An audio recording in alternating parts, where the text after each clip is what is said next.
ایران سران نگوان سکنه در مالی قربت بالا خود دم بلا بشامنه های مالک میراد و تمام خورد بنده گنجاشم بردایه وی شخصه منه تمی وچه دامل تنات بره خودی ولا دی خریب تو دو جارل که لگا والے خونه سکنه مرخاد خونه ده نبه کامینا فری کاستن شو دوستا منه های مال خراب و سبه یکی کفره گید بینه شنگه تلاله افغا حدان دنیا لمنو تابا بگاوه تمریش خمری ارگا تو نمری تیل دیوان جامع رارونه بیش افقی زاکره بو سبب آله قتلا منه لیلی خی دلاله دل بانه سکنه سر ماله خونه ده سر کفره بینک تاشه حیرا بره خونه ده ویله بیشیای نلاقی زیت مالک میراده میگو سر خود شباب و گل ساسون و رحان و لیمون دار داشینه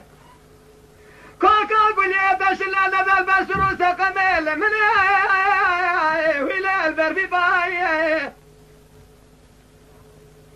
از این هر اصاب خود گلومه میگه کوامنه گوزل مینانی و اسمنگ ناول جوده که کوه گوزل کوام مینانی خان بردرگه حیدرا بچیره لیچای بین گولو شرب دینتگه قرش داغت دانه پایی زیره داگر گرسیرا اچوم پیشه متصابت سر ممک راسته اشتر راسون بخم خامه جمع پیشتر دسته تو کسی ماله نگر یا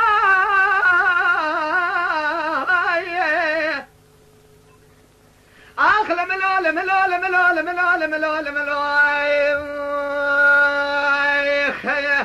آخ لو کاله جات نزاجانی